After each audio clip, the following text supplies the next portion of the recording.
Hello friends, welcome to my channel.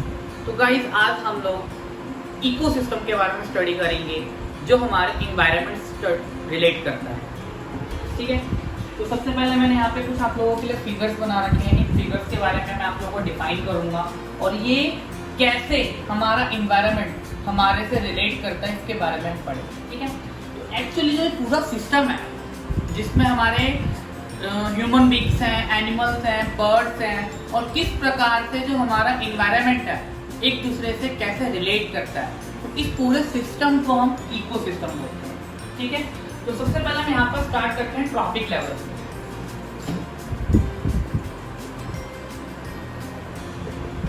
Trophic level, ये trophic level यहाँ पर इस प्रकार से मैंने ट्राइंगल की शेप में बना रखा है। ये प्रोड्यूसर्स आते हैं, ये प्राइमरी कंज्यूमर्स आते हैं, ये सेकेंडरी कंज्यूमर्स और ये थर्ड लास्ट है टेरिटरी कंज्यूमर्स। तो एक्चुअली देखिए क्या होता है, हमारे इन्वायरमेंट के अंदर प्रोड्यूसर्स वो होते हैं जो किसी चीज को प्रोड्यूस करते हैं। मीन्स ह्यूमन बींग्स और एनिमल्स पूरी तरीके से उस चीज के ऊपर डिपेंड अपना फूड के लिए। तो इसमें सबसे बड़ा एग्जाम्पल आता है आपका ग्रास या पेड़ पौधे, जो भी प्लांट्स होते हैं वो आपके प्रोड्यूसर्स होते हैं। फिर जो उन प्रोड्यूसर्स को जो खाता है वो आपको प्राइमरी कंज्यूमर्स में आता है, फिर उसको जो खाएगा वो आपको सेकेंडरी कंज्यूमर में आएगा और फिर उसको जो खाएगा वो टेरिटरी कंज्यूमर के अंदर है। ठीक है, जैसे मैंने पे एग्जांपल दे रखा है क्रॉप्स। जो क्रॉप्स होते हैं, फसल होती है, उनको किसने खाया? फ्रॉग ने खाया। फ्रॉग को किसने खाया? स्नेक ने खाया। स्नेक को किसने खाया? हॉक, जो बाज या चील के नाम से जाना जाता है, उसने खाया। तो यहाँ पे जो प्रोड्यूसर्स है वो आपका क्रॉप कहलाएगा, प्राइमरी कंज्यूमर्स में आपका फ्रॉग आएगा, सेकेंडरी कंज्यूमर में आपका स्नेक आएगा और जो सबसे लास्ट है टेरिटरी कंज्यूमर, उसके अंदर आपका हॉक आएगा। ठीक है, तो ये एक दूसरे से बिलोंग करते हैं। अब मान के चलिए सबसे पहला इंपॉर्टेंट क्वेश्चन जो उसके ऊपर ये बनता है कि आपने इस ट्रॉपिक लेवल में से प्राइमरी कंज्यूमर्स को रिमूव कर दिया, हटा दिया। ठीक है, तो क्या होगा? तो देखिए एग्जाम्पल के साथ समझते हैं। आपने फ्रॉग को रिमूव कर दिया तो सिंपल सी बात है, क्रॉप को जो स्नेक्स होंगे वो नहीं खा पाएंगे। ठीक है, तो स्नेक तो मरेंगे ही मरेंगे और स्नेक नहीं होने की वजह से ये हॉक भी मरेंगे। कहने का मतलब ये फ्रॉग की वजह से इन दोनों की लाइफ के ऊपर संकट आ गया। ठीक है, इसकी वजह से ये दोनों चीजें हमारे एनवायरनमेंट में पाया जाता है। ठीक है, अब मान के चलिए अगर फ्रॉग नहीं होंगे तो ये जो क्रॉप है ये कुछ ज्यादा मात्रा में हमारे एनवायरनमेंट में फैलने लग जाएगा। ठीक है, जिससे कि हमारे एनवायरनमेंट में, हमारे अर्थ के ऊपर सबसे ज्यादा संख्या में कौन पाया जाएगा? क्रॉप पाया जाएगा। ठीक है, तो इसीलिए क्वेश्चन इसके ऊपर ये आता है कि इसमें से अगर आपने किसी एक को रिमूव कर दिया तो क्या होगा? तो सिंपल सी बात है, ये अनबैलेंस हो जाएगा। आपका जो इकोसिस्टम है पूरा क्या हो जाएगा? अनबैलेंस हो जाएगा। तो एक ऑर्गेनिज्म दूसरे ऑर्गेनिज्म के ऊपर पूरी तरीके से डिपेंड होता है। इसीलिए हमें अपने एनवायरनमेंट को सेव करना चाहिए। ठीक है, हम इस चैप्टर में और भी कई सारे टॉपिक्स हैं, लाइक फूड चेन के बारे में है। तो देखिए एक चेन ऐसा जिसमें एक ऑर्गेनिज्म दूसरे ऑर्गेनिज्म के ऊपर डिपेंड होता है फूड के लिए, तो पूरी जो चेन होती है वो आपकी फूड चेन कहलाती है। अब आते हैं फूड वेब। फूड वेब में क्या होता है? जब कई सारे फूड चेन आपस में इंटरलिंक हो जाते हैं तो वो आपका फूड वेब कहलाता है। ठीक है, तो इन दोनों की डेफिनेशन आप लोगों के लिए इंपॉर्टेंट है, या आप लोग एनसीईआरटी में से देख सकते हैं।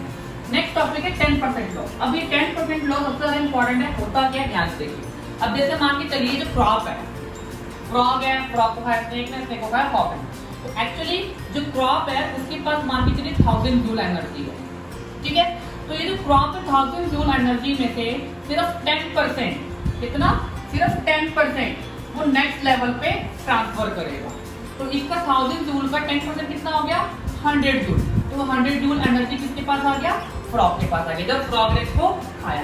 तो अब आप लोगों के मन में होगा कि बाकी 900 जूल कहाँ गया? तो इस फ्रॉग ने अपने प्रोसेस के अंदर लगा लिया जिससे कि अपनी ग्रोथ कर सके।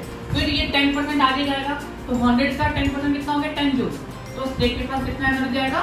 10 जूल आएगा। अब इसका 10% कितना हो गया? 1 जूल। तो आपके पास कितना आया एनर्जी?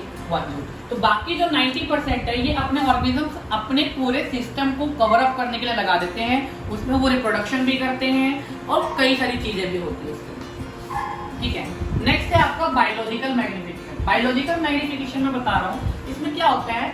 आपकी केमिकल्स,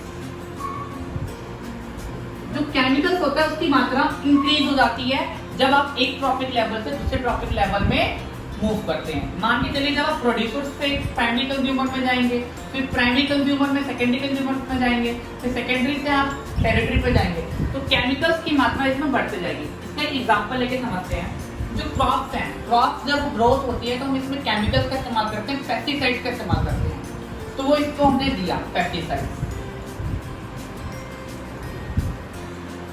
जब फ्रॉग ने इसको खाया तो ये केमिकल की मात्रा इसके अंदर एडअप हो गई। फिर फ्रॉग को स्नेक ने खाया तो इसके अंदर भी एडअप हो गई।